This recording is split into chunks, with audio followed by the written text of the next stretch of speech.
छत्तीसगढ़ में भाजपा के द्वारा अपने 21 प्रत्याशियों की पहली सूची जारी करने के बाद यहां राजनीति का पारा पूरे 360 डिग्री घूमता हुआ नजर आ रहा है। भाजपा के बाद अब कांग्रेस भी एक्शन मोड में नजर आ रही है। कांग्रेस ने जहां एक के बाद एक दिल्ली से अपनी 3 चुनाव समितियों की सूची एक साथ जारी की है, वहीं Chhattisgarh Congress political affair committee की भी एक अलग सूची जारी कर दी गई है। विधानसभा चुनाव के लिहाज से कांग्रेस के लिए यह बेहद पावरफुल कमेटी होगी, जिसका अध्यक्ष कुमारी शैलजा को बनाया गया है। इस कमेटी में सीएम भूपेश बघेल के अलावा डिप्टी सीएम टी.एस. सिंहदेव बाबा तो हैं, लेकिन कई प्रभावशाली मंत्रियों के नाम गायब हैं। इस सूची में प्रदेश अध्यक्ष दीपक बैस सहित 14 नेताओं को जगह दी गई है। इसके अलावा 7 विशेष आमंत्रित सदस्य हैं। कांग्रेस की इस पावरफुल पॉलिटिकल अफेयर कमेटी में सप्तगिरी शंकर उल्का, चंदन यादव और विजय जांगीर जैसे पार्टी आला कमान के करीबी नेताओं को सदस्य बनाया गया है। इस सूची में कौन कौन से बड़े नामों को जगह दी गई है और कौन प्रभावी लोगों को अलग रखा गया है, इसे हम आगे समझेंगे।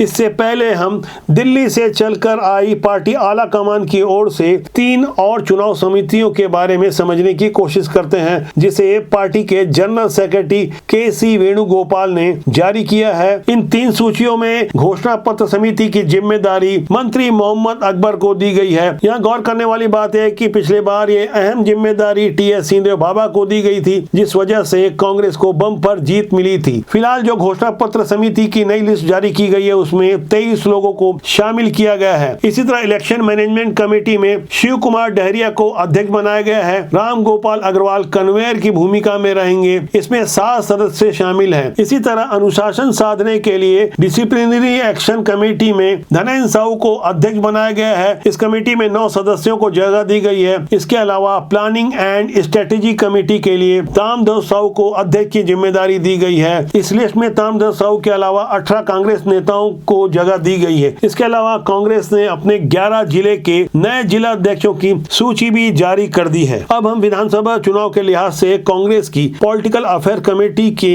कार्यों का अध्ययन करें तो यह कमेटी बहुत सी अहम रणनीतियों में अपनी भूमिका निभाने वाली है। इस पॉलिटिकल अफेयर कमेटी का काम होगा कि कांग्रेस का स्टैंड तय करने के बाद तुरंत फैसले लेकर नई रणनीति को भी लागू करने का जिम्मा होगा।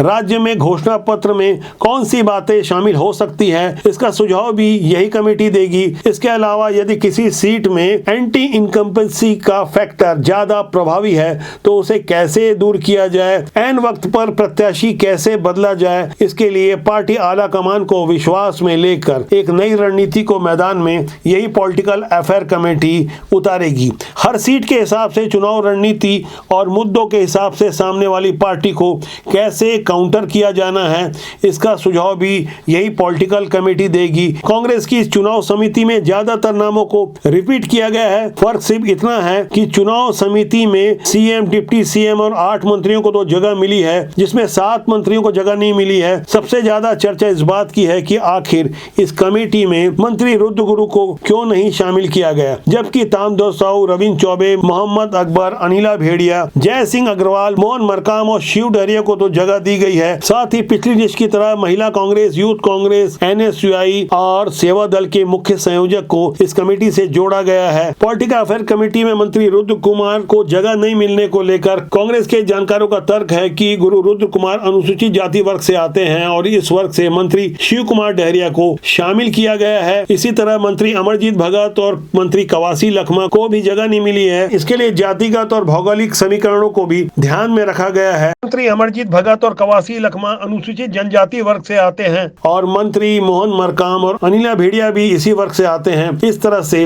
विकल्प के रूप में उन्हें शामिल किया गया है। छत्तीसगढ़ में कांग्रेस के द्वारा एक के बाद एक जिस तरह से 4 कमेटियों की घोषणा की गई है और जिस तरह से जल्दबाजी दिखाई गई है, उससे जाहिर होता है कि भारतीय जनता पार्टी ने जो 21 नामों की पहली लिस्ट जारी की है, वहां कांग्रेस बहुत जल्द अपनी भी पहली लिस्ट जारी कर सकती है। ऐसे में मुकाबला कहीं और ज्यादा रोचक हो जाएगा। इस तरह से छत्तीसगढ़ में लगातार बारिश से बढ़ते जा रही ठंड के बावजूद राजनीति के कारण गर्मी कुछ और बढ़ जाएगी। छत्तीसगढ़ के ऐसे बदलते हुए सियासी मौसम पर हमारी लगातार नजर बनी हुई है। सारे अपडेट के लिए आप राष्ट्रबोध के साथ बने रहें। सब्सक्राइब करना न भूलें। Political desk राष्ट्रबोध।